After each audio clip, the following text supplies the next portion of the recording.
Hello everyone. Today I'm going to do a little review on the Champion Duraseal Wobble Bowling Pin target. I picked this target up at Canadian Tire for about $30 plus tax. It was kind of an impulse buy. We were headed to the range and we just wanted something to shoot, so we thought we'd check this out. Before I purchased it, on the side of the box it says handle 17 caliber up to 50 caliber rifles or handguns. So we thought it's safe to use. We'll take it to the range and give it a try. When we got there, we set up at about 30 yards. Now, after I got home, I took a look at the instructions, and this is a good lesson in always reading the instructions first, regardless of what the outside of the box says. And it says that the product is intended with use for non-magnum 22 caliber solid tip rimfire ammunition at a minimum distance of 25 yards, or 17 caliber and 22 caliber magnum solid tip rimfire and all solid tip centerfire ammunition at a minimum distance of 50 yards. So we were shooting it a bit closer than we should have for some of the rifles that we had. So that may have factored in somewhat on the durability of the product. It's always good to read the instructions just to be safe and everything with firearms, so just keep that in mind. Now I'm going to talk a little bit about the design itself. Just going to take the box out of here. Now the design is meant to resemble a bowling pin, and how it functions is when a round strikes it, it wobbles, and then a weight in the base brings it back up, standing up straight. Now, because they're trying to make it look like a bowling pin, the main part of the target is white, and the base, they've made a bright color. For me, that presented kind of a problem, because at 30 yards and the recommended 50 yards, it's small and white, so depending on the background, if you have a bright background, it's very difficult to see. But what is easy to see is the bright colored base. So if you're shooting with open sights, it kind of draws the shooter's eye towards the base, and then you're going to be aiming at the base, and if you're aiming at the base, you're going to eventually hit it, and that is going to cause some damage to the target itself. So maybe if they could have reversed the colors or done something else where your eye is drawn more towards the main part of the target, that would have been good. We didn't use any optics when we were shooting at it, so maybe it's not such a big problem then, but with open sights, definitely your eye gets drawn towards the base. Like I said, because it's small, at 50 yards, it's kind of hard to see, and it's kind of hard to see the wobble sometimes if you hit it. Especially if you're using like semi-auto and you fire a couple bursts or whatever, you might see the initial wobble, but then after that, you can't be really sure if you're hitting it or not. As far as durability goes, I was quite surprised by it. You can see some of the marks here on the main part of the target. We hit this with 22 caliber long rifle. We hit it with 7.62 by 39. We also hit it with a 2 3/4 inch 12 gauge slug, and on the main part of the body, absolutely no problem at all. I'm going to take it apart here. The base and the main part of the target come apart.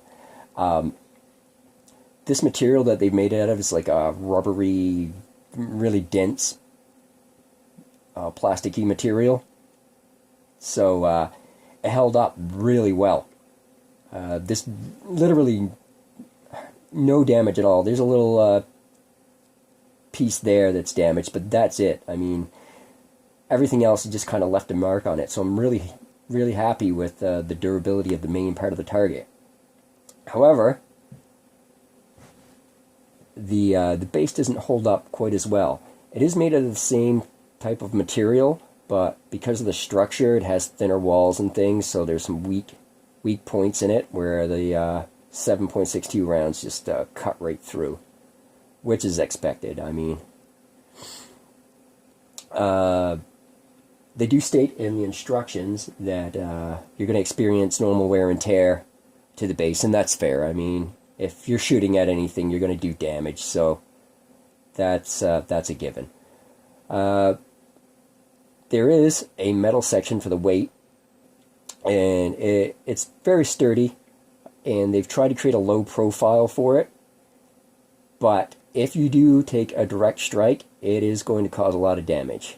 You can kind of see 7.62 round hit here and kind of crushed it quite a bit. I had to use a hammer to take the sharp bits out and kind of get it back into the base.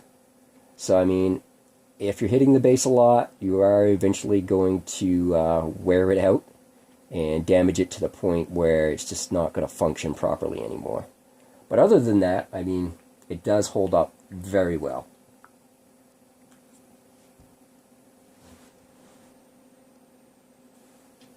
Now, what I think might have helped, some changes they might have made, of course the coloring made this, make this bright, kind of maybe dull this down, dull the base down so that your aim isn't kind of drawn to it. Another thing we were thinking is instead of having it in 3 pieces, have one complete solid piece with the rubber, that tough rubber, just molded right over the metal base so that it doesn't fly apart and any of the damage that might occur kind of gets locked inside. It's kind of sealed up by this rubbery plastic. Now, I'm not sure if that's something they ever considered or if there are reasons they didn't do that, but it's just a thought we had when we were examining it. So, is it fun to shoot? I guess that's the big question, and that's always the important thing when I purchase any kind of targets. And yes and no. It's more fun to shoot than paper. I mean, you do get the reaction. It does behave how it's advertised. If you hit it, it will wobble. Seeing that wobble can be a bit of a problem, especially if your eyes are getting a little poor like mine, and if you're putting it at distances like 50 yards and seeing the wobble.